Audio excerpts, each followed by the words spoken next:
तो हेलो बच्चों, कैसे हैं आप लोग। कक्षा 10 वाले बच्चों की भारी डिमांड है, ठीक है।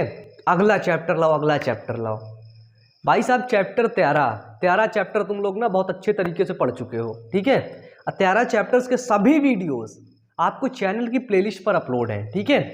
चैनल पर प्लेलिस्ट है जिसका नाम है कक्षा 10 विज्ञान, इंग्लिश से नाम है इसका, ठीक है। क्लास 10 साइंस के नाम से प्लेलिस्ट है, उसमें आपके सारे वीडियोस अपलोड है। और जो दूसरी प्लेलिस्ट है ना, उसमें आपके जो मोस्ट इंपॉर्टेंट जो क्वेश्चंस है ना, वो अपलोड है, ठीक है। तो तुम लोगों का काम क्या है कि उन दोनों प्लेलिस्ट को देखना है। और जहां तक मुझे लगता है कि नीचे डिस्क्रिप्शन बॉक्स पर भी प्लेलिस्ट की लिंक दी गई है, ठीक है। तो प्लेलिस्ट पर जरूर चेक कर लेना, ठीक है, सारे चैप्टर्स। आज का चैप्टर क्या है, थंबनेल पर देख के समझ गए? नहीं समझ पाए, मैं समझाता हूं। ऊर्जा के स्रोत, सोर्स ऑफ एनर्जी, ठीक है, इसके बारे में आज हम लोग बात करेंगे, ठीक है।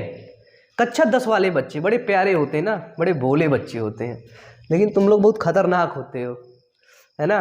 क्योंकि तुम ही लोग ना कक्षा 10 से ही जब अपना माइंड सेट जिस तरह से डिसाइड कर लेते हो ना, आगे जाकर तुम लोग बड़े खुखार टाइप के हो जाते हो, है ना। काफ़ी तुम लोग अच्छे बच्चे हो, ठीक है। तो चले, आज का हम लोग जो टॉपिक है हमारा ऊर्जा के स्रोत, सोर्सेज ऑफ एनर्जी, इसके बारे में शुरू किया जाए। देखिए, ऊर्जा का मतलब क्या होता है। बेसिकली ऊर्जा का मतलब होता है एनर्जी। इंग्लिश से बोला हूं, ठीक है, ये नहीं होता। ऊर्जा का मतलब क्या होता है कि किसी भी जगह से कुछ हमको ऊर्जा मिल रही है, काम करने की क्षमता, कार्य करने की क्षमता हमको मिल रही है, एनर्जी। जैसे गाड़ी जब वो चलती है तो भैया फ्यूल लेती है, फ्यूल नहीं डलाओगे नहीं चलेगी, है ना। बताइए, तो ऊर्जा के सोर्स हमको देखना है कि भैया ये पूरी दुनिया है ऊर्जा से चल रही, एनर्जी के बेस पर चल रही है। हमारी बॉडी एनर्जी के बेस पर चल रही है, ठीक है। तो हमको इसी के सोर्स को समझना है, ठीक है, ऊर्जा के सोर्स को समझना है, ठीक है। तो हम लोग आज यही बात करेंगे, ठीक है। तो चलिए शुरू किया जाए। देखिए, ऊर्जा किसे कहते हैं, सबसे पहले हम लोग ये समझेंगे। ऊर्जा आखिरकार एनर्जी किसको कहते हैं। तो देखिए, कार्य करने की क्षमता को ऊर्जा कहते हैं। ऊर्जा किसको कहते हैं कि कार्य करने की क्षमता को, आपके पास जितनी कार्य करने की क्षमता होगी उसको हम बोल देंगे उतनी आपके पास एनर्जी है, ठीक है। कार्य करने की क्षमता को ऊर्जा कहते हैं, ठीक है। हमेशा याद रखना, पूरी जिंदगी याद रखना, ठीक है। कक्षा 11-12 में जब फिजिक्स पढ़ोगे ना, तो फिजिक्स में यही बताया जाएगा। एनर्जी क्या है, कार्य करने की क्षमता को ऊर्जा कहते हैं। अब देखिए, ऊंचाई से गिरते हुए जल में ऊर्जा है, तभी उससे बिजली बनाई जा सकती है, ठीक है। हवा जो चल रही है उसमें एक ऊर्जा है ना। तूफान आया, भूकंप आया, उसमें एक प्रकार की ऊर्जा छिपी हुई है, ठीक है। तो जब हम ऊर्जा को इंडिकेट करें ना, तो ऊर्जा हमारे आसपास ही है। हमारे आसपास भी कई प्रकार की एनर्जी है, कई सोर्स ऑफ एनर्जी है, ठीक है। तो जैसे हम लोग क्या बोल सकते हैं, जैसे ऊंचाई से गिरते हुए जल में ऊर्जा है, तभी उससे बिजली पैदा की जा सकती है। बताइए, हम लोग लिख सकते हैं ना, आप लोग लिख लीजिए अपने कॉपी में। नेक्स्ट इसके नीचे किसको ये बोलते हैं, फिर लिखिए कि ऊंचाई से गिरते हुए जल में ऊर्जा है। झरने से पानी नीचे गिरता है, और फिर नीचे हम लोग टरबाइन लगा देते हैं, टरबाइन नाचता है, बिजली पैदा होती है। अब भैया झरना नहीं है, सपोज झरना नहीं है, टरबाइन ऐसे घुमा लोगे, गधों से घुमाओगे, बिल्ली से घुमा लोगे, कुत्ता करके घुमाएगा टरबाइन ऐसे करके, या बिजली बनेगी। वाइट की टीवी देखना मोटू पतलू, ऐसे थोड़ी ना होगा। तो किसमें ऊर्जा है, ऊर्जा है भैया जल में। किसमें, जल में, वाटर में, ठीक है। तो ये लिखो नीचे कि ऊर्जा से, ऊंचाई से गिरते हुए जल में ऊर्जा है, तभी उससे बिजली पैदा होती है, ठीक है। अब हम लोग पढ़ेंगे ऊर्जा के स्रोत, ठीक है। क्या पढ़ेंगे, ऊर्जा के स्रोत, ठीक है, कि आखिरकार ऊर्जा के स्रोत कौन कौन से हैं, सोर्सेज ऑफ एनर्जी, ठीक है। ऊर्जा के स्रोत, ऊर्जा के दो स्रोत होते हैं। पहला होता है परंपरागत स्रोत, ठीक है। क्या है, परंपरागत सोर्स, परंपरागत स्रोत। परंपरागत का मतलब क्या होता है, परंपरागत का मतलब जिसको हम लोग प्राचीन काल से उसको उपयोग में लाते आ रहे हैं, ठीक है। एक सेकेंड, एक होता है हमारा परंपरागत स्रोत, ठीक है। परंपरागत को क्या बोलते हैं, इसकी डिफिनीशन क्या होती है कि ऊर्जा के जिन स्रोतों का इस्तेमाल एक लंबे समय से हो रहा है उन ऊर्जा को परंपरागत ऊर्जा स्रोत कहते हैं। ठीक है, क्या लिखेंगे कि ऊर्जा के जिन स्रोतों का, ठीक है, इसको तुम लोग लिख लो या तो फिर चाहे मैं ही लिख देता हूँ, मैं ही लिख देता हूँ। ठीक है, ऊर्जा के जिन स्रोतों का इस्तेमाल क्या होता है कि ऊर्जा के, ठीक है, ऊर्जा के जिन स्रोतों का इस्तेमाल, जिन स्रोतों का इस्तेमाल लंबे समय से होता आ रहा है। ठीक है, क्या होता है कि लंबे समय से होता आ रहा है। ठीक है, ऊर्जा के जिन स्रोतों का उपयोग, जिन स्रोतों का निर्माण लंबे समय से होता आ रहा है उन्हें, ठीक है, उन ऊर्जा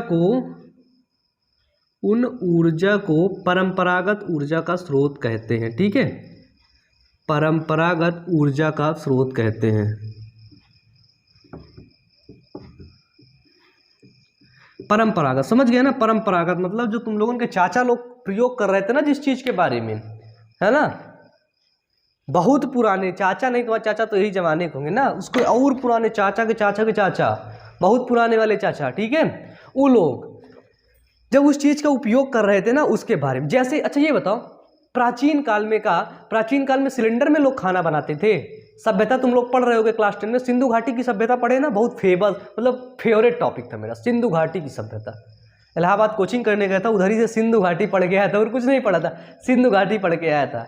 अब बच्चों काफ़ी ज़्यादा बताया करता है, हमें पता है, हमें पता, टीचर को चैलेंज किया करते थे तुम गलत पढ़ा रहे हो है ना। तो इधर देखो, जैसे सिंधु घाटी की सभ्यता में का सिलेंडर था, गैस था, वो लोग गैस में खाना बनाते थे? नहीं बनाते थे।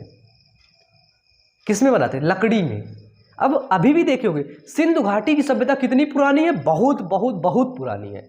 उसके बाद भी आज भी हम लोग लकड़ी में खाना बनाते कि नहीं बनाते? तुम नहीं बनाते भैया, ठीक है, लेकिन गांव के एरिया में बनते हैं, रूरल एरिया में जितने भी बच्चे होंगे जो गांव से बिलोंग करते होंगे, ठीक है, उनको पता है भैया रोटी लकड़ी में खाना बनता है, लकड़ी इकट्ठा की जाती, जलाया जाता है, उन्हीं से खाना पकाया जाता है। ठीक है, अब तुम लोग तो खैर मॉडर्न हो चुके हो, लकड़ी वकड़ी कुछ देखे नहीं, हम लोग भैया देखे क्योंकि हम लोग गांव से जुड़े हुए व्यक्ति हैं। ठीक है, तो देखो उनको क्या बोलते हैं, उनको परंपरागत ऊर्जा का स्रोत बोलते हैं। परंपरागत मतलब भैया वो परंपरा में ही चली आई, बोलते हैं ना परंपरा में चली आई, ये चीज़ भैया परंपरा में चली आई है। ठीक है, जैसे लकड़ी हो गया, जैसे क्या हो गया, जैसे में लिख लो यहाँ पे हमारा लकड़ी हो गया, ठीक है, लकड़ी।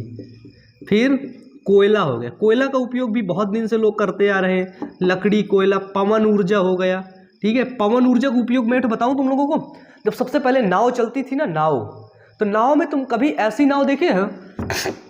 चित्र तो खैर बना लूंगा वैसे, देखना ऐसे करके, फिर उसमें ऐसा कुछ होता था, बड़ा बड़ा ऐसा कुछ लगे रहते थे, है ना, ये देखो ऐसे करके नाव थे।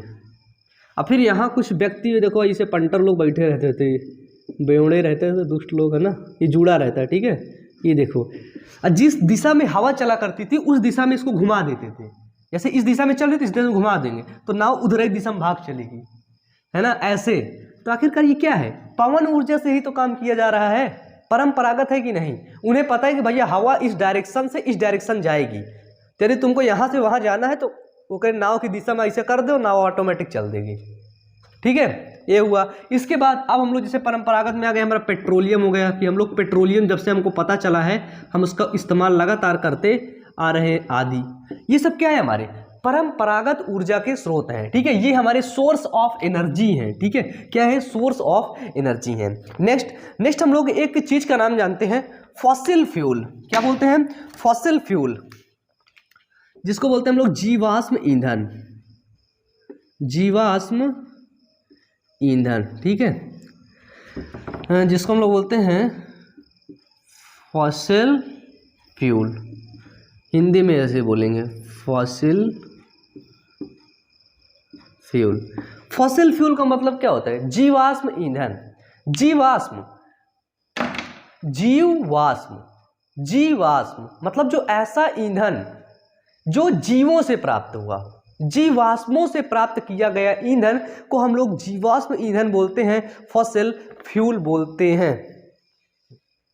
फॉसिल फ्यूल बोलते हैं, ठीक है। क्या है? Fossil fuel. अब फॉसिल फ्यूल क्या है? जीवाश्म ईंधन। तुम लोगों को पता है ना कि काफी दिन पहले पृथ्वी में उथल पुथल हुआ था। हमारे पृथ्वी में, इधर तो पृथ्वी नहीं दिखाता तुम लोगों को, पृथ्वी में उथल पुथल ऐसे हुआ तो जो पेड़ पौधे चट्टाने ये सब दब गई नीचे, और उनके दबने के बाद वो जब उच्च ताप पाई तो वो एक फ्यूल में बदल गई, ठीक है, वो एक पदार्थ में बदल गई। उसको हम लोग फॉसिल फ्यूल के नाम से जानते हैं, कोयला के नाम से जानते हैं, पेट्रोलियम के नाम से जानते हैं। पेट्रोलियम कोयला हमारा फॉसिल फ्यूल है भैया, ये जीवों से बना है, इसको किसी ने बनाया नहीं है। जब करोड़ों वर्ष पहले, अरबों वर्ष पहले पृथ्वी में उथल पुथल हुआ तो जंगल वंगल सब गए दब, जब वो सब दब हो गए तो वही सब तेल वेल बन रहे हैं, तेल कोयला। जीवाश्म ईंधन क्या है? जीवाश्म ईंधन बच्चे यही है, हमेशा याद रखना, ठीक है। कोयला और पेट्रोलियम का निर्माण फॉसिल से हुआ है, जीवाश्म से हुआ है, ठीक है।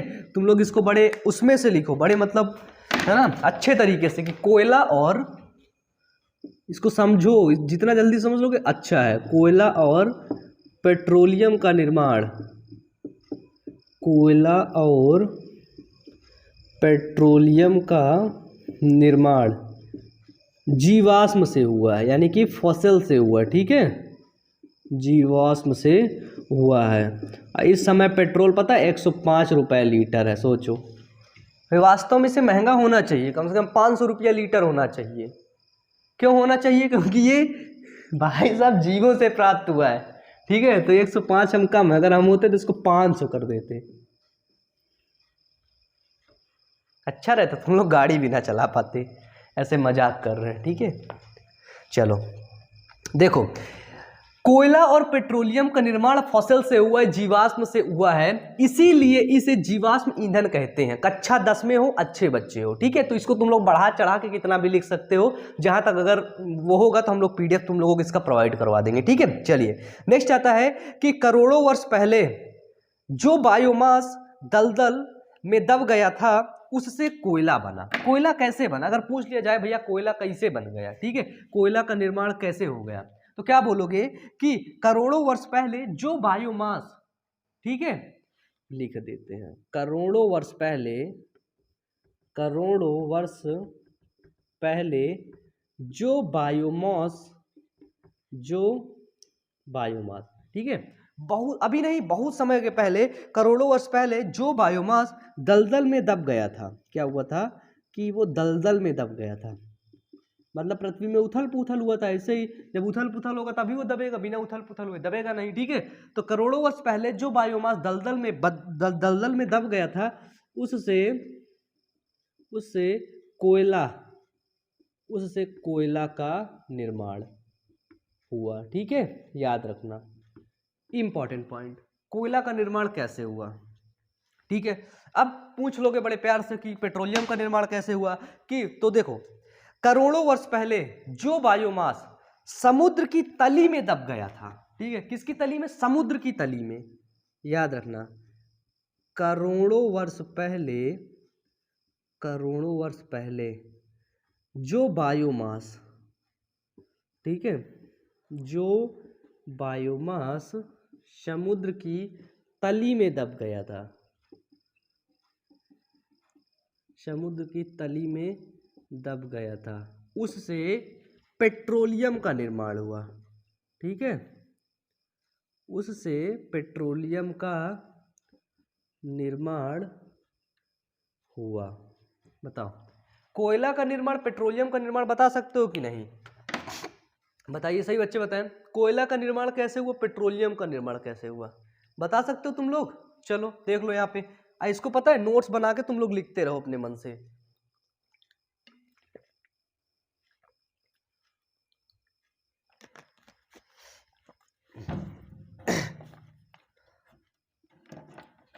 चलो बताओ, जो बायोमास भैया दलदल में दबा था, ठीक है, समुद्र तल के नीचे नहीं, दलदल में, खाई में दब गया था, उसको कोयला में। और जो बायोमास समुद्र तल के नीचे दबा था, समुद्र था भैया, उथल पुथल में समुद्र भैया टूट पड़ा, ठीक है।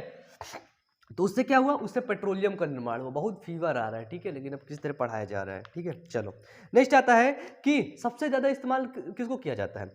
सबसे ज्यादा इस्तेमाल होने वाला ईंधन कोयला है, ठीक है। क्या है?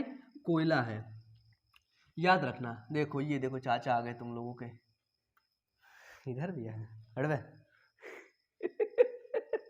देखो लिख लो, एक पॉइंट इसमें ऐड कर लो अपने मन से कि सबसे ज्यादा इस्तेमाल होने वाला ईंधन कोयला है, ठीक है, उसके बाद पेट्रोलियम आता है। अगर पूछा जाए कि भारत में सबसे ज्यादा उत्पादन, सबसे ज्यादा निर्माण किसका, उपयोग किसका होता है, कोयला का कि पेट्रोलियम का, तो हम बड़े चाव से बोलते हैं पेट्रोलियम का। फिर देखते हैं हाईवे में बहुत गाड़ी चलती है, हम भी बहुत गाड़ी चलाते हैं, तो भैया पेट्रोलियम का बता देते हैं। गलत हो बेटा तुम। कोयला का निर्माण, कोयला का जो है ना कार्य क्षेत्र होता है वो बहुत ज्यादा होता है। कोयला बहुत मात्रा में मतलब निकलता है, बहुत मात्रा में एब्जॉर्ब हो जाता है। जो हम लोग आजकल बिजली का उपयोग करते हैं ना, कोयला से आती है बिजली, ठीक है। ऐसे नहीं कि तुम लोग पता है 2 बाल्टी कोयला ले गया खूब बिजली बना के उठा ले, ऐसे नहीं चलता। वहां पे ट्रक कोयला जाते हैं तब जाके बिजली बनती है। ऐसे नहीं तुम लोग 2 मग्घा दे दिए भैया, हर घर से 2 मग्घा मिले, चल गया प्लांट, ऐसे प्लांट नहीं चलता, ठीक है। नेक्स्ट लिखो कि आजकल कोयला मुख्यतः बहुत उपयोग में इस्तेमाल होता है। अपने मन से लिखो कॉपी में कि आजकल कोयला मुख्यतः बहुत उपयोग में इस्तेमाल होता है, जैसे थर्मल पावर प्लांट में, स्टील इंडस्ट्री में, ठीक है। स्टील इंडस्ट्री में बहुत ज्यादा मात्रा में टेम्परेचर की आवश्यकता होती, ऊर्जा की आवश्यकता होती, जिसके कारण से कोयला बहुत ज्यादा मात्रा में उपयोग में लाया जाता है। अब लिखो पेट्रोलियम का इस्तेमाल, पेट्रोलियम का उपयोग, तो लिखो वाहनों में, पावर प्लांटों में, फैक्ट्री में, घरों में, ठीक है, ट्रेनों में, शायद ट्रेन भी पेट्रोल से चलती है ना। चलो जुखाम हो गई, पता है जुखाम की दवा, सबसे कॉमन दवा जो सब लोग बोलते हैं, एक होती है मॉन्टेल्यूकार्सिटिजिन के नाम से आती, ठीक है। उसके बाद एक तो पैरासीटामोल, तुम लोग भी खा लेना। नेक्स्ट आता है हमारा हाइड्रो एनर्जी। जैसे देखो हाइड्रो एनर्जी का मतलब क्या होता है कि हाइड्रो एनर्जी जैसे हो गया, हाइड्रो एनर्जी विंड एनर्जी और न्यूक्लियर एनर्जी का इस्तेमाल पावर प्लांट में बिजली पैदा करने के लिए होता है। अगर आप लोगों से पूछ लिया जाए कि पावर प्लांट में बिजली पैदा करने के लिए कौन सा सोर्स ऑफ एनर्जी का प्रयोग किया जाता है, बिजली कैसे प्राप्त होती है, तो आप लोग बता सकते हैं कि हाइड्रो एनर्जी द्वारा, विंड एनर्जी द्वारा और न्यूक्लियर एनर्जी द्वारा हम लोग पावर प्लांट में बिजली प्राप्त कर सकते हैं, ठीक है। बिजली प्राप्त करने के लिए अक्सर पूछा जाता है, ठीक है। तो चलिए अब हम लोग डालेंगे कि जीवाश्म ईंधन के लाभ, ठीक है। इसे मिटा दें, अब इसे मिटा दें, थोड़ा सा जल्दी चलते हैं, ठीक, क्योंकि चैप्टर भी हमें समाप्त करना है, ठीक है। जीवाश्म ईंधन के लाभ, आखिरकार इस ईंधन के लाभ क्या क्या हैं।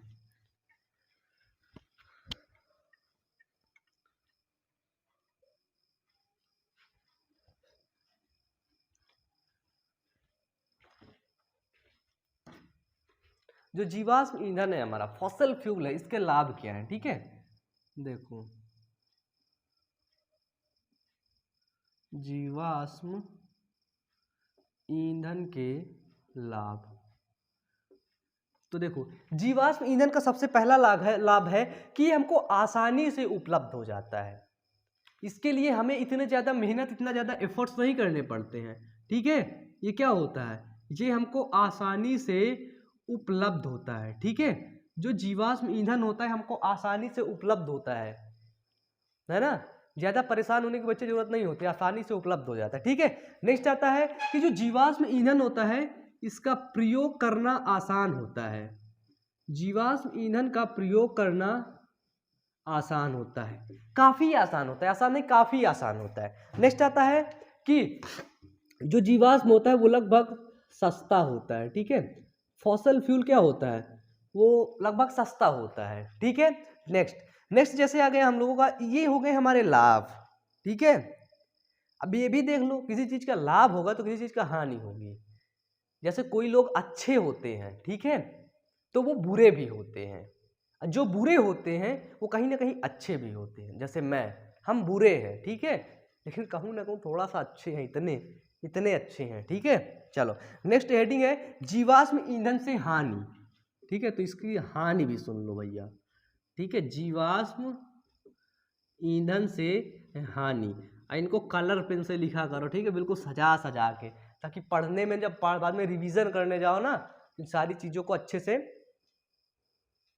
याद होती जाए। नेक्स्ट देखो, जीवाश्म ईंधन से क्या होते हैं, इससे अधिक मात्रा में कार्बन डाइऑक्साइड तथा कार्बन मोनोऑक्साइड गैस बनती है। जो फॉसिल फ्यूल होता है इससे अधिक मात्रा में, ठीक है, फॉसिल फ्यूल से इससे अधिक मात्रा में, लिख लेना, कार्बन डाइऑक्साइड तथा कार्बन मोनोऑक्साइड, ठीक है, कार्बन मोनोऑक्साइड गैसें बनती हैं, ठीक है, गैसें बनती हैं, ठीक है, फॉसिल फ्यूल से कार्बन डाइऑक्साइड कार्बन मोनोऑक्साइड लिख लेना, ठीक है, गैसें बनती हैं, ठीक है। अब आपको पता है कि कार्बन डाइऑक्साइड एक ग्रीन हाउस गैस है जिसके कारण से ग्लोबल वार्मिंग होती है। कार्बन डाइऑक्साइड एक ग्रीन हाउस गैस है, ठीक है, पता है ना, ग्रीन हाउस गैस है जिससे ग्लोबल वार्मिंग होती है, ठीक है, ग्लोबल वार्मिंग होती है। ये ग्लोबल वार्मिंग वर्ड है ना, पहली बार सुन रहे हो। ग्लोबल वार्मिंग का मतलब पता है क्या होता है, कि हमारे पृथ्वी पर ना ठंडक बनाए रखना, बस यही समझ लो। सूर्य से तापमान आता है, कार्बन डाइऑक्साइड नीचे जितना कम मात्रा में रहेगा, है ना, उतना पृथ्वी ठंडा रहेगा। यदि कार्बन डाइऑक्साइड की मात्रा बढ़ती है, कार्बन डाइऑक्साइड बढ़ता जाता है तो ग्लोबल वार्मिंग बढ़ेगा, यानी कि पृथ्वी का टेम्परेचर बढ़ेगा। पृथ्वी का टेम्परेचर पहले कम होता था, लेकिन आज की डेट में पृथ्वी का टेम्परेचर बहुत है, इसी को बोलते हैं ग्लोबल वार्मिंग। ताप से जोड़ लो, ताप ही है, ठीक है, पृथ्वी का टेम्परेचर बढ़ना ही ग्लोबल वार्मिंग हो, ठीक है। चलो नेक्स्ट आता है वायु प्रदूषण का मुख्य कारक, ठीक है। जीवाश्म ईंधन क्या होता है कि वायु प्रदूषण किसके कारण से होता है, आपको पता है, कार्बन मोनोऑक्साइड, जो हमको गाड़ियों के धुएं से मिलता है, ठीक है, मुख्य कारण। तो तुम लोग ना गाड़ी चलाना छोड़ दो, बंद कर दो, साइकिल में जीवन व्यतीत करो, है ना, अच्छी साइकिल आती है, सुपर साइकिल अब तो आने लगी ना, सुपर साइकिल चलाओ। हमारा छोटा भाई साइकिल से बहुत प्यार करता है वो, है ना, उसको ये चाहिए वो चाहिए ना, 80 मेयर की साइकिलें चाहिए, ठीक है। तो ये हुआ वायु प्रदूषणों का मुख्य कारण क्या है, कार्बन मोनोऑक्साइड कार्बन डाइऑक्साइड, ये दुई गैस अगर बढ़ी वायु में, समझ लो वायु प्रदूषण हो ही गया, ठीक है। ऑक्सीजन बढ़ी तो वायु प्रदूषण ना नहीं हुआ, फिर कहूँ प्रदूषण होगा, ऑक्सीजन बढ़ी तो अच्छा प्रदूषण होगा। पृथ्वी में अगर पूछा जाए कि अच्छा प्रदूषण है, कोई नहीं पढ़ाता, पूछा जाए अच्छा प्रदूषण कैसे हो, बता देना ऑक्सीजन बढ़ गई मतलब अच्छा प्रदूषण है, ठीक है। खराब प्रदूषण कार्बन डाइऑक्साइड कार्बन मोनोऑक्साइड, ठीक है। नेक्स्ट टॉपिक आता है कि कार्बन मोनोऑक्साइड एक जहरीली गैस है। कैसी गैस है, अत्यंत जहरीली गैस है, ठीक है, याद रखना हमेशा। कार्बन मोनोऑक्साइड एक जहरीली गैस है। अब तुम लोगों को मैं बता दूं, आप लोग इंडिया के कई स्टेट से होंगे, ठीक है, कई जगह से मेरा वीडियो आप लोग देख रहे होंगे, ठीक है, एज आप लोग मुझे एक इंस्पिरेशन मानते हैं, ठीक है। तो आपको पता है कि कार्बन मोनोऑक्साइड एक प्रकार की जहरीली गैस है, समझना कहना क्या चाहता हूं, ठीक है। ये गैस कहां से मिलती है, ये गैस हमको मिलती है कोयला से। कोयला का उपयोग हम अपने घरों में किस प्रकार करते हैं, जो लोग इसका बिजनेस पर्पस से यूज करते हैं वो लोग इसको भट्ठी में डालते हैं, भट्ठी में, है ना, जो डेयरी वगैरह का काम करते हैं, ठीक है। और हम कोयला का इस्तेमाल ठंडी के दिनों में करते हैं, ठीक है, ठंडी के दिनों में तापने के लिए, ठीक है, तापने के लिए। बच्चे एक बात याद रखना, ठीक है, हमेशा एक तुम्हें इंसिडेंट बताता हूं। मुंबई में क्या हुआ था कि एक समय ऐसा था कि ठंडी का मौसम था, काफी बारिश हुई थी, ठीक है। तो ट्रक ड्राइवर्स होते हैं, तो ट्रक में कई लोग रहते हैं ना, 5 लोग 6 लोग, तो 6 लोग थे उसमें, 6-7 लोग थे। उन्होंने क्या किया, बारिश भी हो रही थी, खाना वाना बनाने के बाद बहुत ठंडी पड़ी, बारिश हो रही थी, बहुत ठंडी थी, तो वो लोग क्या किए, कोयला रहता है उन लोगों के पास, तो कोयला वो लोग जला लिए। अंगीठी होती है ना, आप लोग अंगीठी यूज करते हैं, ठीक है, समझना क्या कहना चाहता हूँ, अंगीठी बोलते हैं, ठीक है, अंगीठी। तो उन्होंने कोयला को जलाया और ट्रक को ना पूरे तरीके से, अच्छे तरीके से बंद कर दिया, क्योंकि भैया पानी आ जाएगा तो ट्रक में रखा सामान खराब हो जाएगा, अच्छे तरीके से बंद कर दिया, अंगीठी को जला लिया। भैया वो लोग नहीं पढ़े थे कि कोयला से कार्बन मोनोऑक्साइड गैस निकलती है, ठीक है। ये ऐसी गैस होती है ना कि अनकॉन्शियस कर देती है लोगों को। बेहोशी अवस्था में ना बिल्कुल आपके लंग्स से, अब ब्रेन को ना लंग्स से कोई भी सिग्नल ब्रेन तक जाने नहीं देती है। अगर आपको लेटा दिया जाए एक बंद कमरे में, नहीं सॉरी वहां पे समझो क्या हुआ, वो लोग खाना बनाने के बाद वो लोग तापते तापते सभी लोग सो गए, ठीक है, सो गए। अंगीठी जो थी ना वो जलती रही, कोयला से वो जलती रही, उसमें से कार्बन मोनोऑक्साइड ना निकलता रहा निकलता रहा निकलता रहा, बहुत मात्रा में कार्बन मोनोऑक्साइड निकला। एक टाइम पर ऐसा आया कि वहां पे ऑक्सीजन खत्म, ऑक्सीजन डिक्रीज हो गई, खत्म हो गई, अब कार्बन मोनोऑक्साइड एकदम से ज्यादा। सो रहे हैं आराम से, सांस ले रहे हैं, कार्बन मोनोऑक्साइड जा रहे हैं, कार्बन मोनोऑक्साइड जा रही है। कार्बन मोनोऑक्साइड का एक गुण है कि ये लंग्स में इन्फेक्शन करेगी करेगी, लेकिन ब्रेन को सिग्नल नहीं भेजने देगी, ब्रेन को नहीं पता चलने देगी कि ये ब्रेन में भी भैया कोई दिक्कत हो रही है, कोई पता नहीं। वो सोते सोते मर गए।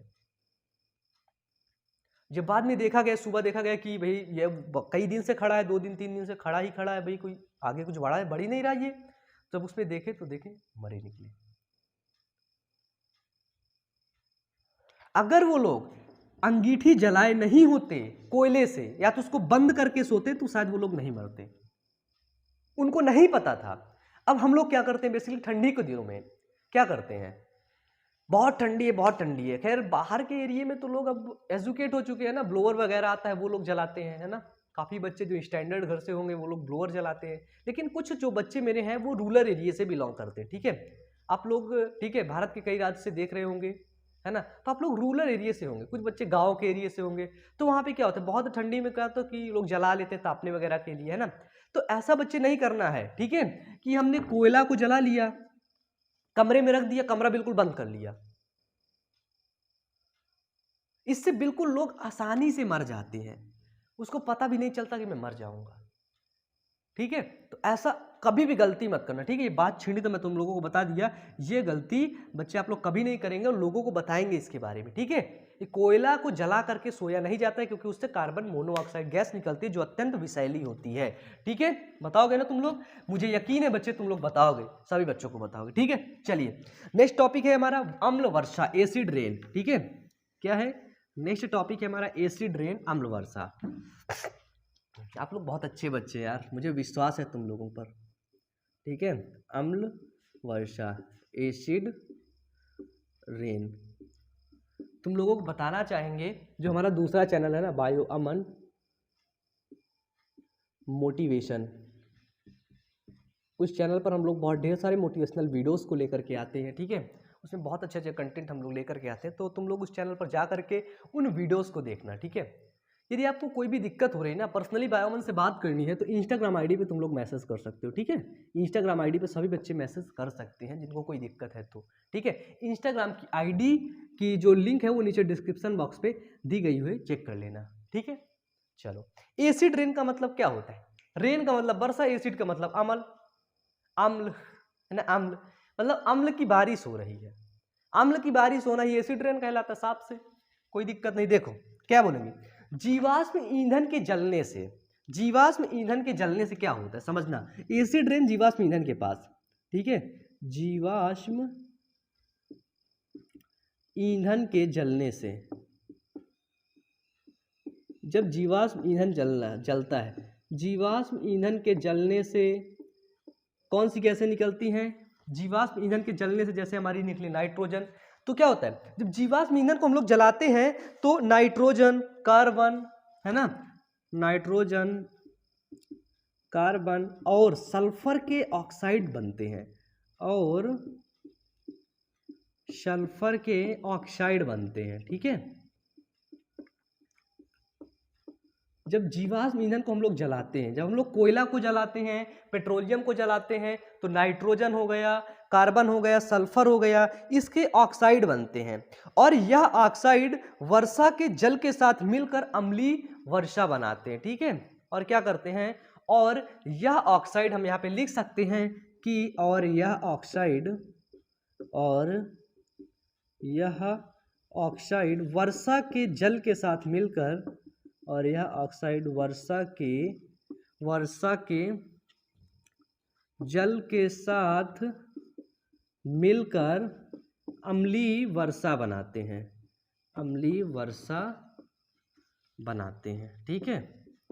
जब हम लोग नीचे से जीवाश्म ईंधन जला देंगे ऊपर जाके बैठ जाएगा क्या, नाइट्रोजन, कार्बन, सल्फर के ऑक्साइड, या NO2, CO2 या SO2 लिख दें। चलो, nitrogen dioxide, carbon dioxide, sulphur dioxide ऊपर जाके बैठ गए। जब ये ऊपर जाके बैठ गए तो यही अम्ल वर्षा बनाते हैं। ठीक है, अम्ल वर्षा न केवल जीवों को नुकसान पहुंचाती है बल्कि यह बड़े बड़े इमारतों को, भवनों के लिए भी नुकसानदायक है। ये पॉइंट लिख सकते हो तुम लोग।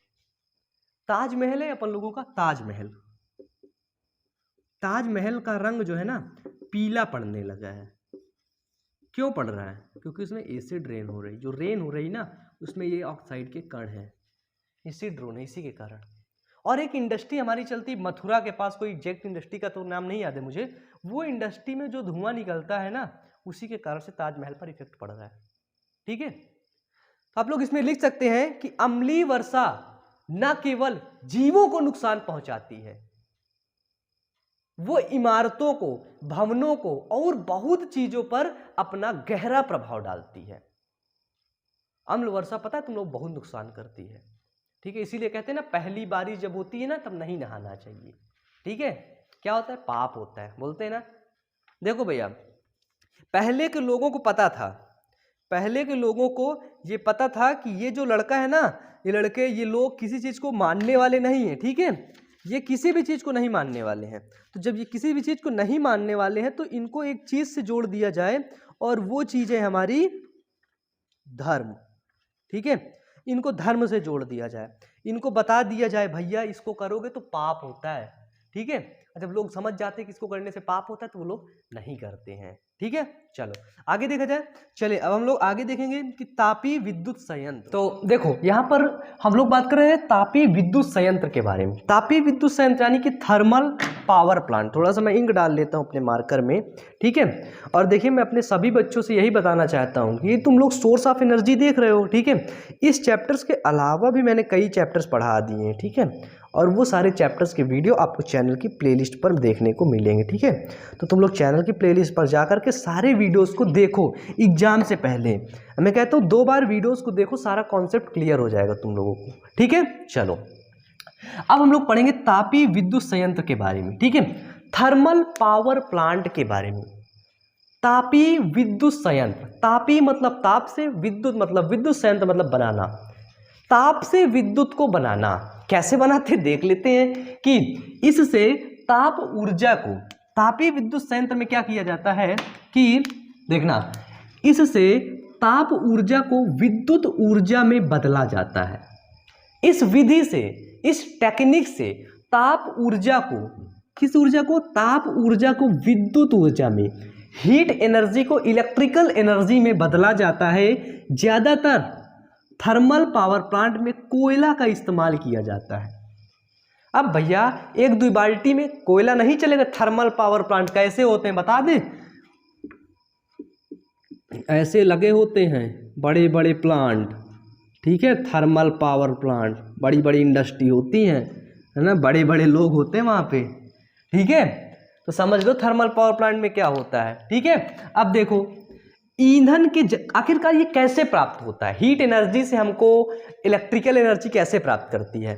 जब हम ईंधन को जलाएंगे, जब हम कोयला को जलाएंगे तो हमको क्या मिलेगा, ताप मिलेगा। तो ईंधन के जलने से निकली हुई हीट, हीट यानी कि ताप, ईंधन के जलने से निकली हुई हीट का इस्तेमाल पानी से स्टीम बनाने में होता है।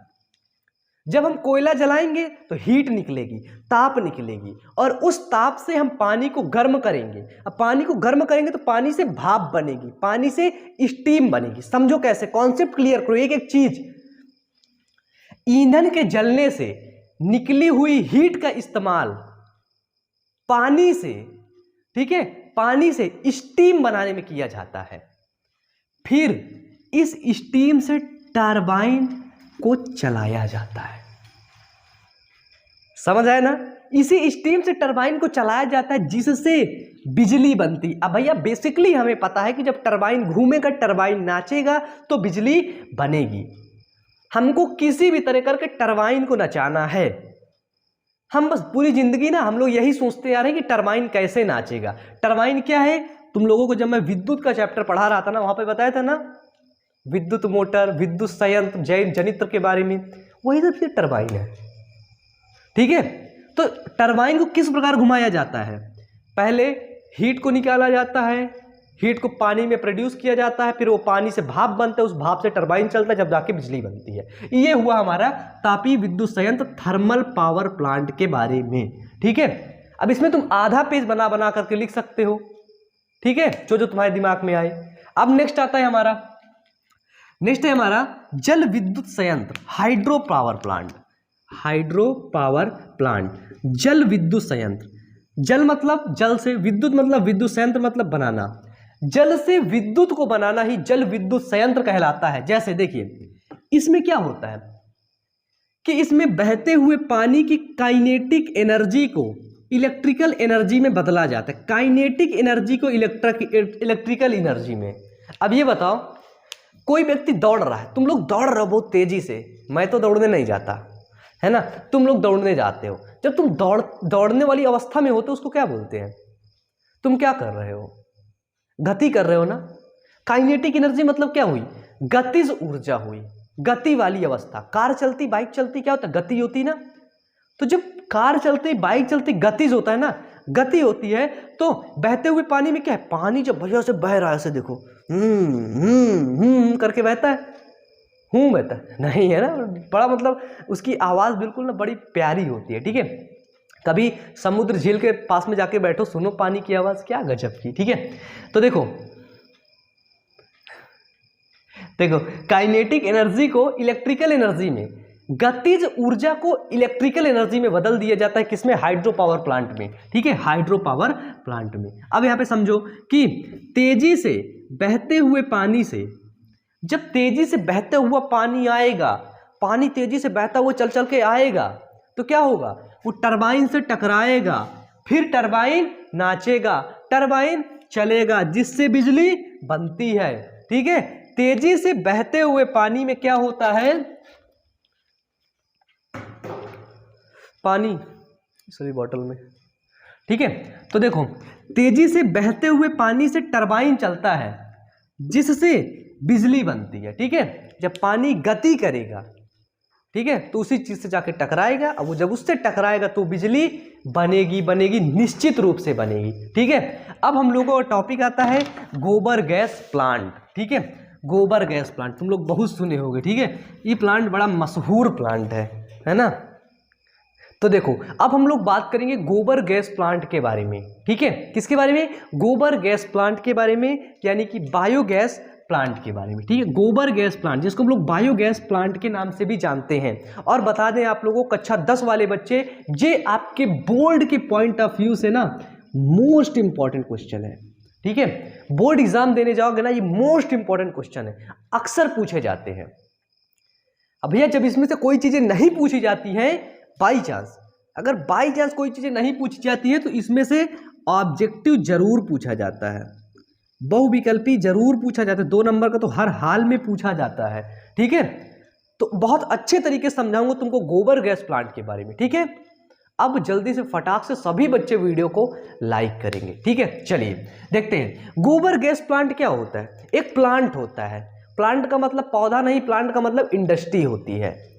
अब देखिए गोबर गैस प्लांट आप लोग देखे होंगे बेसिकली, है ना, किताब खोल के देखेंगे, आपको दिखेगा। ठीक है, देखिए गोबर गैस प्लांट में डाइजेस्टर होता है। डाइजेस्टर का मतलब क्या होता है? गोबर गैस प्लांट में एक है ना, एक ऐसे करके ऊंचा ऊंचा डाइजेस्टर होता है। ठीक है, ये देखिए कुछ ये ऐसा प्लांट बना होता है। हाँ ये देखिए आप लोगों को दिख रहा होगा। ठीक है, ये यहाँ तक इसके मिट्टी रहती है। ठीक है, ये है हमारी मिट्टी। ठीक है, तो देखिए गोबर गैस प्लांट में एक डाइजेस्टर होता है, और जिसका ऊपरी हिस्सा, जो गोबर गैस प्लांट का जो ऊपरी हिस्सा होता है ना, वो गुंबद के आकार का होता है, ऐसा होता है ना, जिसका ऊपरी हिस्सा गुंबद के आकार का होता है। गुंबद का आकार मतलब ऐसा होता है। ठीक है, इसके ऊपर टोटी लगी रहती गैस निकालने के लिए। ठीक है, देखो ये देखो ऐसा। ठीक है, फिर नीचे इसका दूसरा स्टेज नीचे जमीन में सेट रहता है। ठीक है, और ये चेम्बर ना एयर टाइट होता है, यहाँ पे हवा नहीं जा सकती, स्पेस दिख रहा है, स्पेस बिल्कुल भी नहीं होता। ठीक है, समझना। ठीक है, अब देखो गोबर गैस प्लांट में एक डाइजेस्टर होता है, इसको हमने बोला ये हमारा डाइजेस्टर है, जिसका ऊपरी हिस्सा गुंबद के आकार का होता है। देखो गुंबद के आकार का है। ठीक है, अब देखो इस प्लांट में किया क्या जाता है कि गोबर गैस प्लांट है भैया, उसमें गोबर ही डालोगे ना, खाना तो डाल नहीं आओगे, है ना, चाउमीन बर्गर डाला है तो इसमें गोबर और फर्मी वेस्ट मतलब जो खेतों का जो वेस्ट पदार्थ है, ठीक है, जो खेतों का वेस्ट है। ठीक है, ऐसे नहीं कि तुम लोग पन्नी वन्नी उठाल के डाला है, पॉलीथीन वगैरह ऐसे डाला, खेतों का वेस्ट। ठीक है, फर्मी वेस्ट, गोबर और फर्मी वेस्ट को पानी के साथ मिलाया जाता है। अब बताओ गोबर को पानी के साथ मिलाओगे क्या बनेगा? मतलब कुछ बनेगा ना, बिल्कुल गीला गीला टाइप का, उसको हम लोग इसमें स्लरी बोलते हैं। क्या बोलते हैं? स्लरी। तो देखो गोबर और फर्मी वेस्ट को पानी के साथ मिलाकर स्लरी बनाई जाती। ठीक है, गोबर और फर्मी वेस्ट को लाएंगे, उसको मिलाएंगे, पानी के साथ मिक्स करेंगे तो क्या बनेगी? एक स्लरी बनेगी। ठीक है, अब देखिए फिर स्लरी को क्या किया जाता है? फिर स्लरी को डाइजेस्टर में डाला जाता है। फिर यहाँ पे हम लोग स्लरी बना लेते हैं। ठीक है, फिर इसी स्लरी को डाइजेस्टर में हम लोग डाल देते हैं। ठीक है, क्या करते हैं हम लोग? ये देखिए ये स्लरी है, इसको हमने डाइजेस्टर में डाल दिया। ठीक है, चलो इस स्लरी को जब हमने डाइजेस्टर में डाला, अब देखो क्या होता है, डाइजेस्टर में डाल दिया जाता है। अब डाइजेस्टर क्या होता है? डाइजेस्टर एक एयर टाइट चेम्बर होता है। एयर टाइट का मतलब कि इसमें हवा नहीं जा सकती। अब देखिए इसमें एक ऐसा कुछ लगा होता है जो ये घूमता रहता है, स्लरी को आपस में मिक्स करता रहता है। अब देखो क्या होता है, इसके अंदर एनारोबिक माइक्रोब पाए जाते हैं। ठीक है, एनारोबिक माइक्रोब, ऐसे माइक्रोब जो बिना हवा के, बिना ऑक्सीजन के जिंदा रह सके, एनारोबिक माइक्रोब कहलाते हैं। याद रखना, ठीक है, इंपॉर्टेंट क्वेश्चन है। ठीक है, देखो डाइजेस्टर में है ना, कहाँ पे? हमारे डाइजेस्टर में जिसमें एनारोबिक माइक्रोब पाए जाते हैं वो गोबर का और फर्मी वेस्ट का डिकम्पोजिशन करते हैं। ठीक है, उसको डिकम्पोज करते हैं। तो समझना डाइजेस्टर एक एयर टाइट हमारा चेम्बर होता है। फिर क्या होता है? जिसमें एनारोबिक माइक्रोब द्वारा डिकम्पोजिशन किया जाता है। ठीक है, बहुत इंपॉर्टेंट क्वेश्चन है। यही क्वेश्चन पूछा जाता कि किसके द्वारा डिकम्पोजिशन की क्रिया को किया जाता है? एनारोबिक माइक्रोब द्वारा। ठीक है, इससे ही बायोगैस बनती है। जब एनारोबिक माइक्रोब डिकम्पोजिशन करेगा तब बायोगैस हमारी बनेगी। क्या बनेगी बच्चे? बायोगैस बनेगी। ठीक है, बायोगैस जिसको हम लोग गोबर गैस के नाम से भी जानते हैं, बायोगैस। अब यहीं पे एनारोबिक, ये देखो ये बैक्टीरिया टाइप के है ना, ये चाचा लोग हैं अपने, है ना, ये देखिए दो चार ठो ऊपर भी चढ़ के बैठे हैं, है ना, ऊपर सबसे उसमें चिपक के बैठ गए छुप के, है ना। तो देखो बायोगैस में क्या होता है? बायोगैस में 75% मीथेन होती है। कौन सी गैस होती है? अगर पूछ लिया जाए कि बायोगैस में सबसे ज़्यादा गैस क्या होती है, तो बायोगैस में 75% गैस ना मीथेन होती है। यह बिना धुएं के जलती है। मीथेन को हम जलाएंगे ना तो भैया धुआं नहीं होगा, और जब धुआं नहीं होगा तो प्रदूषण बिल्कुल भी नहीं होगा। सबसे पहला लाभ समझ लो ये बायोगैस के ना, मुझे नहीं लगता इसके कोई हानि होंगे, इसके लाभ है, लाभ है भैया। अंत में जो कूड़ा बच रहा है ना, जो स्लरी है जो बचेगी, वो भी काम में आ जाती है। अब बताओ, मतलब ट्रिपल लाभ, चौपल लाभ, 80, मतलब बहुत ढेर सारा लाभ है ना। देखो अब क्या होता है, जो बायोगैस होती है ना, बायोगैस का उपयोग हम लोग खाना बनाने में करते हैं। उसको हम लोग जलाएंगे, खाना पकाएंगे, ऐसे खाएंगे। ठीक है, फिर देखो रोशनी के लिए इसका बेसिकली इस्तेमाल किया जाता है। बायोगैस है, यहाँ पे हमारा गैसिया बन गई, ऐसे गैसिया लाई के डिब्बा गए लगा दिए, निकालना है 2 डिब्बा, है ना, ऐसे जोड़ दिए तार वार ऐसे गैस से ना। ये देखो ये लट्टू जल रहा है हम लोगों का, ये यहाँ पे मुन्ना बैठ के पढ़ रहा है ना, ये देखो उसकी टेबल है ना। फिर यहाँ पे मुन्ना की अम्मा खाना बना दी, फिर मुन्ना गया खाना खाया बिना प्रदूषण के। बताओ, मुन्ना इतना अच्छा लड़का है, बिना प्रदूषण के सब कुछ कर रहा है। आजकल हम लोग ना बहुत ज्यादा पोल्यूशन करते हैं हर जगह। ठीक है, सुधर जाओ। देखो ठीक है, ऐसे मजाक कर रहा था। तो देखो अब देखो क्या होता है, हम सब पढ़ लिए भैया, ठीक है। अब देखते हो डाइजेस्टर में स्लरी बच गई ना, उसका क्या करोगे, उसका कौन खाए पिएगा, ठीक है। तो देखो डाइजेस्टर में जो स्लरी बच जाती है वह एक अच्छी खाद के रूप में काम करती है, उसको लेकर के अपने खेतन में डाल दिया जाता है, ठीक है। जब वो स्लरी बचती है उसको अपने खेत में डाल दो, खाद के रूप में वो बन जाएगी। बताओ कितना लाभ है गोबर गैस से, ठीक है। तो हम गोबर गैस प्लांट से भी एनर्जी को, ऊर्जा को निकाल सकते हैं, ऊर्जा को बना सकते हैं, ठीक है। ठीक है बच्चे, समझ आए ना।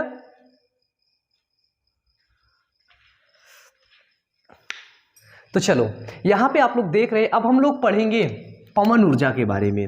आपने बताइए गोबर गैस प्लांट के बारे में पढ़ा अच्छे से, सारी कुछ समझ में आए। अब उसके आगे का जो टॉपिक आया पवन ऊर्जा के बारे में, ठीक है। ये बेटा सब मोस्ट इंपॉर्टेंट पॉइंट्स है और ये चैप्टर आपका ना थ्योरेटिकल है, ठीक है। थ्योरी इसमें ज्यादा भारी पड़ी है, ठीक है। तो देखिए पवन ऊर्जा क्या मतलब होता है, पवन ऊर्जा पावर एनर्जी, ठीक है।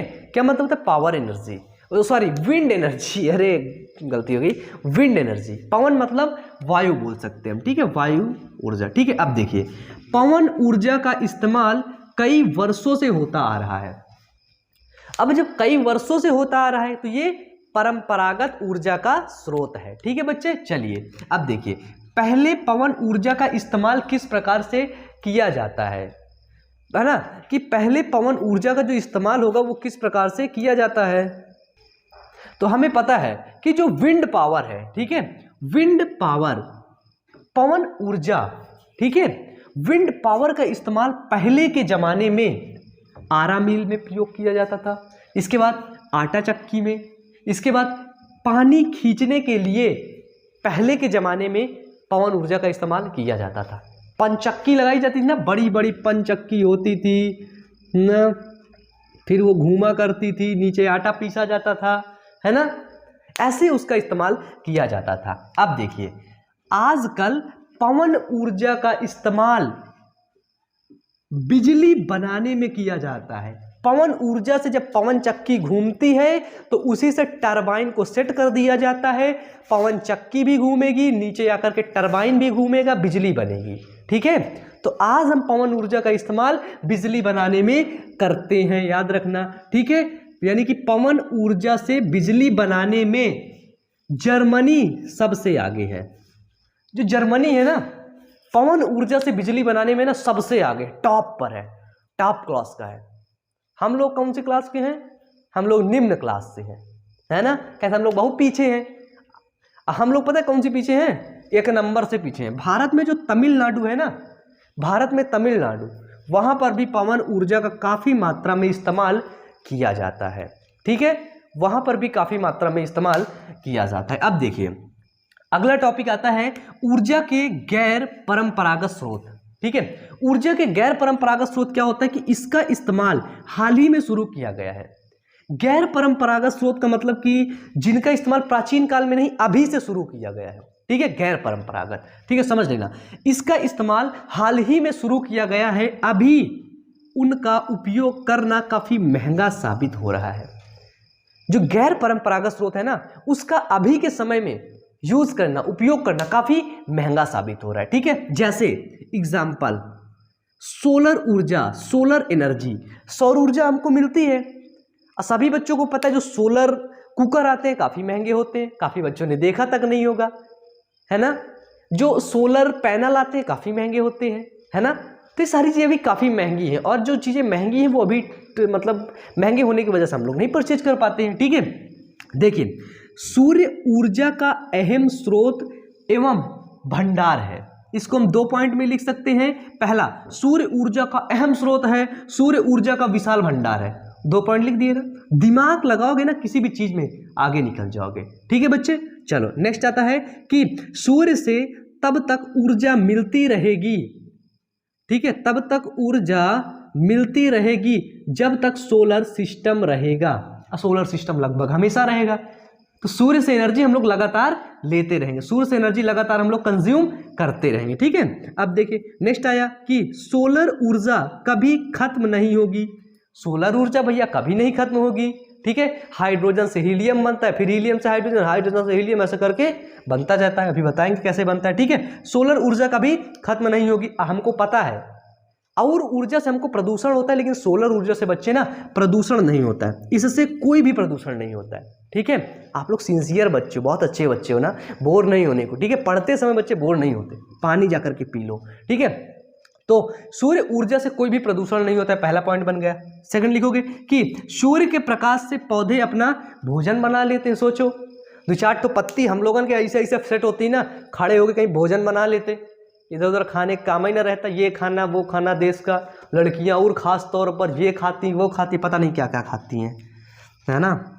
आप लोग अच्छे बच्चे हैं। देखो, सोलर ऊर्जा को कई तरह से उपयोग में लाया जा सकता है। हमें पता है जो सोलर ऊर्जा है, ठीक है, उसको हम कई तरह से उसका उपयोग हम लोग कर सकते हैं। अब कई तरह से क्या मतलब होता है, सोलर ऊर्जा जो हमको सूर्य जो ऊर्जा दे रहा है उसको हम कई तरीके से ले सकते हैं, उसका उपयोग हम लोग कई तरीके से कर सकते हैं। तो ऊपर वाला तुम लोग लिख लेना अभी, ठीक है, स्क्रीनशॉट ले लेना बैक करके थोड़ा सा वीडियो को।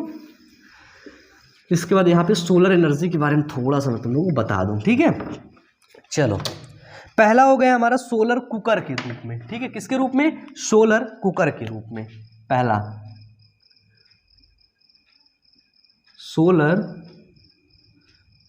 कुकर के रूप में। जो सोलर कुकर होता है ना, सोलर कुकर क्या होता है, एक डिब्बा होता है, डिब्बा के ऊपर अवतल दर्पण लगा होता है, बॉक्स, अवतल दर्पण कांच का होता है, अंदर कुछ रख दिया जाता है खाना पकाने का, धूप पे रखते हैं, कांच में पड़ता है, प्रकाश फोकस होकर एक जगह पर जाता है, खाना पका देता है, सोलर कुकर है यही। अब हम इसको डिफिनीशन में कैसे लिखते हैं, डिफिनीशन में लिखेंगे कि इसमें एक बॉक्स होता है जिसके ऊपर अवतल दर्पण लगा होता है, जिसके कारण से प्रकाश किरण एक बिंदु पर आकर के मिलती हैं। अच्छा, प्रकाश किरण एक बिंदु पर आकर फोकस होकर मिलेंगे तो वहां पे हीट जनरेट होगी, ताप होगा वहां पे। अच्छा, वहां पे टेम्परेचर बढ़ेगा, हीट जनरेट होगी, तो वो एक खाना वाना जो रहेगा वहां पे उसको बना देगा। ठीक है, पहला वो सोलर ऊर्जा, लिख लो इसको। इसके बाद आता है हमारा नेक्स्ट है सोलर सेल। सोलर सेल क्या होता है, बेसिकली समझो ना, सोलर सेल देखे होगे, पैनल लगे होते हैं, उन्हीं को बोलते हैं सोलर सेल।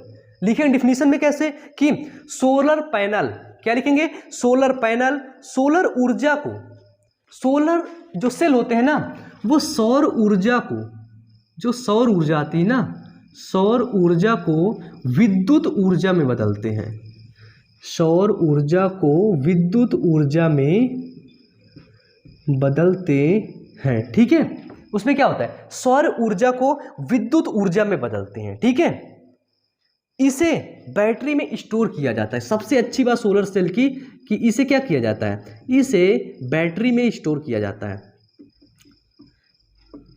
और जो हमारी लाइट होती है ना, लाइट को स्टोर नहीं किया जाता है, एसी करंट, ये होता है डीसी करंट, डीसी करंट को स्टोर किया जा सकता है, लेकिन एसी करंट को, अल्टरनेटिंग करंट को स्टोर नहीं किया जा सकता है। ठीक है, अब देखिए सोलर एनर्जी से कुछ लाभ होंगे। ठीक है, अब लिख लीजिए यहाँ पे सोलर ऊर्जा के लाभ। सोलर ऊर्जा के लाभ सबसे पहले समझते हैं। सोलर ऊर्जा के लाभ में लिखिए कि सौर ऊर्जा कभी समाप्त ना होने वाली ऊर्जा है। लाभ क्या, सबसे बड़ा लाभ भैया कि ये कभी समाप्ति नहीं होगी। सौर ऊर्जा कभी समाप्त होने वाली ऊर्जा नहीं है। ठीक है, वो कभी भी समाप्त नहीं होगी। और साथ ही सोलर ऊर्जा से किसी भी प्रकार का प्रदूषण, किसी भी प्रकार का पॉल्यूशन नहीं होता है, ये लिख लो लाभ में। अब लिखो सोलर ऊर्जा से हानि। ठीक है, सोलर ऊर्जा से हानि। अब हमें नहीं लगता यार कोई हानि होगी, तुम्हें भी ना लगता होगा, लेकिन देख लो हानि क्या क्या होती है। देखिए, सोलर पैनल के लिए सिलिकॉन और चांदी का उपयोग किया जाता है। जब सोलर पैनल बनाए जाते हैं ना, सोलर पैनल देखो तुमको मैं दिखा दूं, सोलर पैनल ऐसे होते हैं। ठीक है, उनमें ऐसे कुछ प्लेटें पड़ी होती हैं,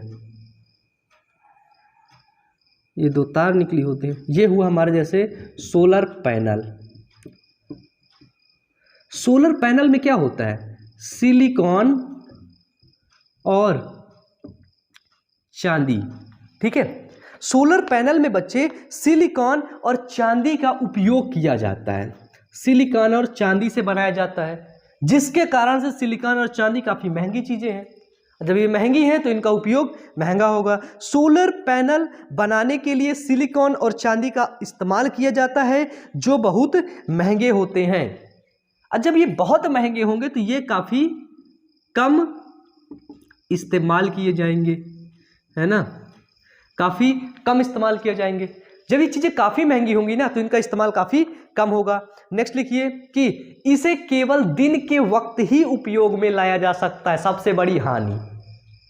पता लगे तुमको दिन में मैगी बना के खाना है, तुम्हारे घर में खाली सोलर कुकर है, वो रात में मैगी बना के खाना है, तो रात में थोड़ी ना सोलर कुकर चलेगा, रात में थोड़ी ना तुम मैगी बना खा पाओगे, कभी नहीं खा पाओगे, बिल्कुल नहीं खा पाओगे। ठीक है, अब देखिए दिन के समय ही खाली यूज होगा। जैसे जाड़ा आ गया, बारिश होने लगी, है ना, जैसे जाड़े या बारिश के दिनों में या फिर ठंडी जलवायु में इसका इस्तेमाल जो होगा, इसका जो यूज होगा वो कम किया जाएगा या इसका इस्तेमाल नहीं किया जाएगा। बताइए, इसका इस्तेमाल नहीं किया जाएगा ना, पक्का? ठीक है, तो देखो इसका मतलब यह है कि भैया सोलर पैनल के लाभ हैं, सोलर पैनल के हानि भी है। ठीक है, अब बच्चे देखो, आप लोग कक्षा 10 में पढ़ रहे हैं, ठीक है, तो आप लोगों को आज एक ऐसे में मेरे एक दोस्त ही है, ठीक है, मिस्टर अनूप चौरसिया, जो एक नीट एस्पिरेंट है, ठीक है, नीट की तैयारी कर रहे हैं वो इस समय।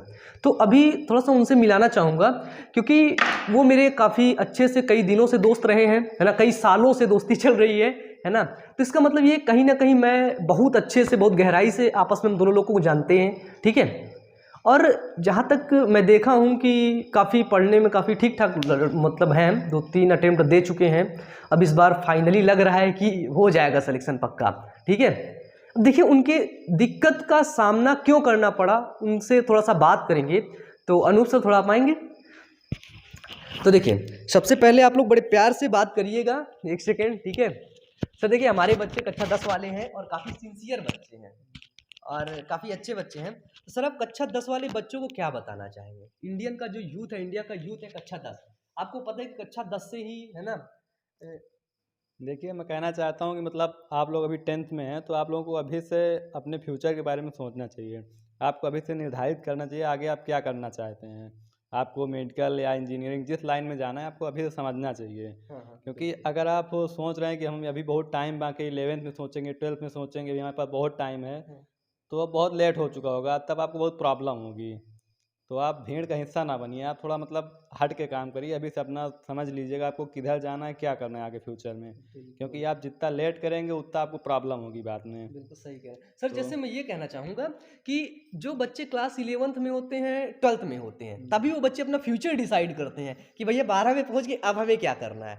अब वो लोग मतलब जिंदगी में फिर उनका क्या होता है, थोड़ा उसके बारे में बताइए। फिर थोड़ा डिफिकल्ट हो जाता है, मतलब आप फिर बहुत बहुत लेट हो जाते हैं, आपको मेहनत करनी पड़ जाती है, चांसेस भी कम हो जाते हैं, आपको ज़्यादा मेहनत करनी तो सर आप पड़ती कक्षा है। 10 वालों के लिए पर्सनली यही कहना चाह रहे हैं कि अभी से वो लोग अपना गोल डिसाइड करें, जी है ना, क्योंकि जैसे अभी से नहीं करेंगे तो बाद में थोड़ा सा दिक्कत होगी ना। जी, आप लोग अभी 10th में हैं, तो सर आपकी इतनी मेहनत कर रहे हैं, आपको बढ़िया लेक्चर्स मिल रहे हैं, आपको ऑनलाइन सुविधा मिल रही है सर, देखो तो प्लीज़ सपोर्ट करिए, तो ध्यान लगा, मन लगा के पढ़िएगा। अभी से थोड़ा अपना मतलब फ्यूचर पे ध्यान दीजिएगा, फ्यूचर अभी के थोड़ा बारे में सोचो तुम लोग, है ना? सोचिएगा, आपको मतलब थोड़ा टाइम देना चाहिए, फ्यूचर के बारे में सोचना चाहिए कि हमको आगे क्या करना चाहिए। बिल्कुल सही कह रहे हैं सर। बस भाई इतना ही बहुत है, थैंक यू। सर ठीक है सर, मैं लेक्चर लेता हूँ, सर आप वेट करिए, मैं आ रहा हूँ। ठीक है, तो कैसा लगा बात करके, है ना? ऐसे ही लोग आते जाते रहें, ठीक है, क्योंकि हम लोगों को जैसे पता ही है कि भैया बिना पढ़े ज़िंदगी में कुछ हासिल होने वाला नहीं है, ठीक है। जितनी जल्दी आप लोग इस बात को समझ जाएं उतना आपके लिए अच्छा है, ठीक है। तो चलिए इसको आप लोग लिख लीजिए, मैं हट जाता हूँ, इसका स्क्रीनशॉट ले लीजिए, इसको लिख लीजिए। अब हम लोग चलते हैं इसके आगे, ठीक है। तो देखो यहाँ पर क्या होता है, हमें पता है भैया कि जो समुद्र है, जो ओशियन है, वहाँ पर भी एनर्जी है, वहां पर भी ऊर्जा है, ठीक है। तो हम लोग पढ़ेंगे अब समुद्रों में ऊर्जा। किसमें ऊर्जा भैया? समुद्रों में ऊर्जा। कि समुद्रों में किस प्रकार की ऊर्जा है। अब हमें पता है भैया कि समुद्र में पानी ही पानी है, पानी में भी कोई ऊर्जा होती क्या? होती क्या? बेसिकली भैया हम लोग जानते नहीं होती है, लेकिन हम बता रहे हैं आपको, एनसीईआरटी बुक बता रही है कि होती है। कैसे होती है देख लो। देखो पहली हो गई हमारी ज्वारीय ऊर्जा, टाइडल एनर्जी के नाम से जिसको हम जानते हैं। ज्वारीय ऊर्जा क्या होती है? देखिए कई क्षेत्रों में नियमित ज्वार आता है, कई क्षेत्र ऐसे होते हैं जहां पर नियमित ज्वार आता है, ठीक है। ज्वार की काइनेटिक एनर्जी, अब जो ज्वार में काइनेटिक एनर्जी याद कर ले रहे हैं, इसको गतिज ऊर्जा बोलते हैं, ठीक है। ज्वार की काइनेटिक एनर्जी का इस्तेमाल करके टरबाइन को चलाया जाता है, जिससे बिजली पैदा की जाती है। ज्वार की काइनेटिक एनर्जी का इस्तेमाल करके टरबाइन को चलाया जाता है जिससे बिजली पैदा की जा सकती है। इसको हो गया ज्वारी ऊर्जा। ठीक है, बेसिकली ये समझ लो टरबाइन चलेगा, किसी भी तरह से टरबाइन को चलाओ, कुछ भी करो, दिमाग खर्चा करो, हाथ से चलाओ, कुत्ते से चलाओ, बिल्ली से चलाओ, कुछ भी चलाओ, लेकिन टरबाइन चलाओ। ठीक है, तभी बिजली बनेगी। बिजली बनना मतलब टरबाइन चलाना। नेक्स्ट आता है हमारा तरंग ऊर्जा, वेव ऊर्जा। भैया समुद्र में तरंगे उठती है, अब उन्हीं तरंगों से टरबाइन को चलाया जाता है। ठीक है, समुद्र में, समुद्री क्षेत्र में जल के तरंगों से टरबाइन को घुमाया जाता है। ठीक है, जिसके कारण से बिजली बनती है। हो गई तरंग ऊर्जा। वेव एनर्जी के बारे में अगर पूछे तो आप लोग लिख सकते हैं इसके बारे में।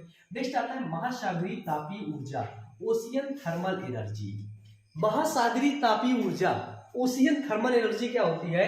देखिए, ओशियन थर्मल एनर्जी समुद्र के सतह के पानी और गहरे पानी के तापमान के अंतर पर काम करता है। ओशियन थर्मल एनर्जी सतह के पानी और नीचे गहरे के पानी के तापमान पर काम करता है। ठीक है, अब देखिए, समुद्र के सतह के पानी और गहरे पानी का तापमान का अंतर 233 केल्विन से 293 केल्विन से 20 डिग्री सेल्सियस या अधिक होना चाहिए, तब ये काम करेगा। ठीक है, अब देखिए समुद्र ऊर्जा के लाभ। अब समुद्र ऊर्जा के लाभ है, हानि भी होगी। लाभ क्या है? देखिए, पृथ्वी की सतह का लगभग 2/3 हिस्सा पानी से ढका हुआ है। हमें पता है जो हमारी ये पृथ्वी है ना, जो हमारी ये अर्थ है, इसका लगभग 2/3 हिस्सा, काफी हिस्सा पानी से ढका हुआ है। इससे इसमें जो 2/3 हिस्सा पानी में ढका हुआ है, इसमें क्या होता है देखिएगा, एक सेकंड अब चेक करें यार, गलत मत करवाया करें तुम लोग, थोड़ा सा तुम लोग की लापरवाही की वजह से बच्चों का काफ़ी नुकसान हो जाता है। अब क्लियर करो, एक सेकंड बच्चे, आवाज़ क्लियर आ रही मेरी? अब चेक करिए आप। ठीक है, सॉरी बच्चे, आवाज़ थोड़ा सा नहीं आ रही थी। ठीक है, तो आवाज़ तेज करके सुन लेना उसमें। ठीक है, देखिए समुद्री ऊर्जा के लाभ क्या होते हैं। ठीक है, समुद्री ऊर्जा के लाभ, तो देखिए पृथ्वी की सतह पर लगभग 2/3 हिस्सा पानी से ढका हुआ है। इसमें ज्यादातर हिस्सा समुद्र है व सागर है। ठीक है, ज्यादातर हिस्सा समुद्र और सागर के रूप में है। नेक्स्ट हो गया, समुद्र हमारे लिए ऊर्जा का सबसे बड़े स्रोत का काम कर सकता है। जैसे अभी ऊर्जा का सबसे बड़ा स्रोत किसको मानते हैं? सन को मानते हैं, सूरज चाचा को मानते हैं। उसी तरह समुद्र को भी हम सबसे बड़े ऊर्जा का स्रोत के रूप में काम कर सकते हैं। ठीक है बच्चे, नेक्स्ट आता है, यह नॉन पॉल्यूटिंग एनर्जी सोर्स बन सकता है। जो समुद्री ऊर्जा होती है ना बच्चे, ये non polluting source of energy बन सकती है। अब हेडिंग डालो, समुद्री ऊर्जा के हानि। क्या डालोगे? समुद्री ऊर्जा के हानि। नंबर 1 लिखो कि अभी शुरुआती दौर में इसकी टेक्नोलॉजी बहुत महंगी है। ठीक है, हानि क्या है कि अभी शुरुआती दौर में इसकी टेक्नोलॉजी बहुत महंगी है, इसलिए इसका उपयोग थोड़ा महंगा होगा। दूसरा नंबर, टाइडल एनर्जी व वेव एनर्जी को केवल तटीय क्षेत्र पर ही इस्तेमाल किया जाता है। ठीक है, केवल तटीय क्षेत्र पर ही इस्तेमाल किया, हर जगह तो इस्तेमाल कर ही नहीं पाओगे इसका। पता लगे बीच समुद्र में इस्तेमाल करोगे तो लाइट कैसे ले जाओगे?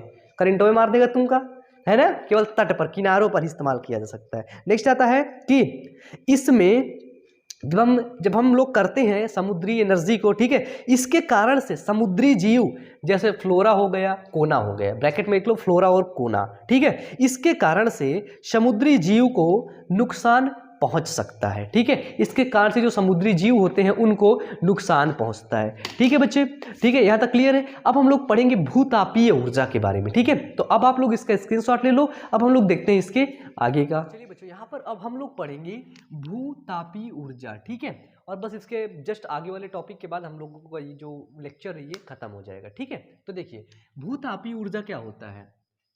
अब जैसे भूतापीय, भू मतलब भूमि, तापीय मतलब ताप, भूमि के अंदर से ताप निकल रहा है, उसी की एनर्जी को हम लोग यूज कर रहे हैं, उसको हमने बोला भूतापीय ऊर्जा। जैसे हम लोग देख लेते हैं कि हमें पता है कि धरती के अंदर पिघला हुआ मैग्मा भरा है। आई नो, हमें पता है धरती के अंदर पिघला हुआ मैग्मा भरा है, तभी तो ज्वालामुखी आता है। तो पिघला हुआ मैग्मा भरा है, कई स्थानों पर धरती की सतह में मौजूद दरारों से मैग्मा की हीट बाहर आती रहती है। कई स्थानों पर क्या होता है कि धरती में कुछ दरार आते हैं, ठीक है। अब जब धरती में दरार आते हैं तो उसी दरार के आने की हीट से ना दरार से हीट निकलती है, मैग्मा की हीट।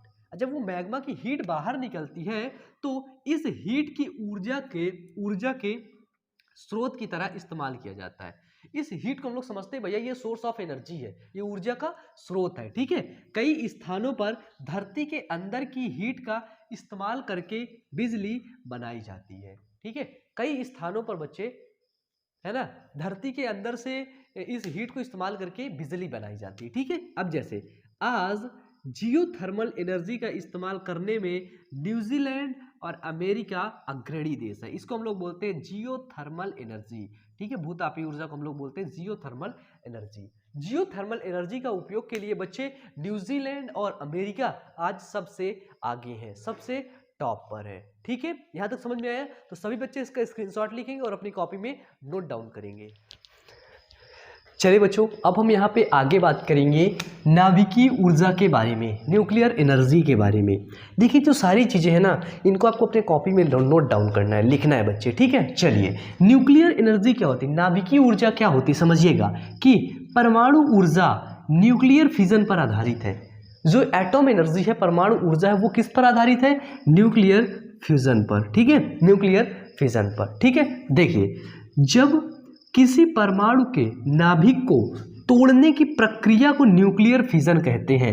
आपको पता है कि जो परमाणु का नाभिक होता है वो काफ़ी जकड़ा हुआ होता है, काफ़ी बंधा होता है ना, तो उसके तोड़ने की प्रक्रिया को ही न्यूक्लियर फिजन कहते हैं बच्चे, ठीक है। देखिए समझिएगा कि इसमें क्या होता है कि जब हैवी मेटल जैसे थोरियम, प्लूटोनियम और यूरेनियम, ठीक है, जब हैवी मेटल का न्यूक्लियर फिजन कराया जाता है, जब किसी हैवी मेटल का न्यूक्लियर फिजन कराया जाता है तो उससे काफ़ी मात्रा में ऊर्जा निकलती है। बताइए क्या निकलती है, ऊर्जा निकलती है। और इसी ऊर्जा से हम टरबाइन को घुमा लेते हैं। इस ऊर्जा से हम क्या बनाएंगे, स्टीम बनाएंगे, भाप बनाएंगे, फिर भाप से टरबाइन को घुमाएंगे, बिजली बना लेंगे। बताइए, सिंपल प्रोसेस। अब देखिए, अगर क्वेश्चन पूछ लिया जाए, इंपॉर्टेंट क्वेश्चन, ठीक है, इंपॉर्टेंट क्वेश्चन, कि सूर्य की ऊर्जा किस पर आधारित है, तो सूर्य की ऊर्जा नाभिकीय संलयन पर आधारित है, ठीक है, ठीक है। नेक्स्ट देखिए, उदाहरण इसका देखिए, इसके हम उदाहरण देखते हैं। यूरेनियम के एक परमाणु के फिजन से जो ऊर्जा निकलती है वह कार्बन के एक परमाणु के दहन से निकलने वाली ऊर्जा का 1 करोड़ गुना होती है। समझना, 1 करोड़ गुना, ठीक है। फिर ये जो ऊर्जा निकलती है, इस हीट का इस्तेमाल करके स्टीम बनाई जाती है। फिर उस स्टीम का इस्तेमाल करके टरबाइन चलाने में किया जाता है। फिर हीट से टरबाइन को चलाया जाता है जिससे बिजली बनाई जाती है, ठीक है बच्चे। हीट से क्या किया जाता है, टरबाइन को चलाया जाता है जिससे बिजली बनाई जाती है। अब देखते हैं कि न्यूक्लियर एनर्जी के लाभ, इसके लाभ क्या क्या है। सबसे पहला लाभ है हमारा कि लंबे समय के इस्तेमाल के हिसाब से यह काफ़ी सस्ता साबित होता है। यदि हम न्यूक्लियर एनर्जी का लंबे समय से इस्तेमाल करें, ठीक है, यदि हम चाहते हैं कि न्यूक्लियर एनर्जी का जो इस्तेमाल है उसका इस्तेमाल हम काफ़ी लंबे समय तक करेंगे तो ये काफ़ी सस्ता साबित होगा, है ना, बहुत सस्ता हो जाएगा बच्चे, ठीक है। आप देखिए, क्योंकि इसमें फ्यूल की छोटी सी मात्रा से, सोचो इतनी छोटी सी मात्रा से ना, तो बहुत भंडार, एनर्जी का भंडार हम निकाल लेते हैं, ठीक है। क्योंकि इसमें फ्यूल की छोटी सी मात्रा से भारी मात्रा में ऊर्जा निकलती है, इससे वायु प्रदूषण नहीं होता है बच्चे, ठीक है। क्या होता है, इससे वायु प्रदूषण नहीं होता है, ये समझते हैं, इंपॉर्टेंट पॉइंट्स है, ठीक है।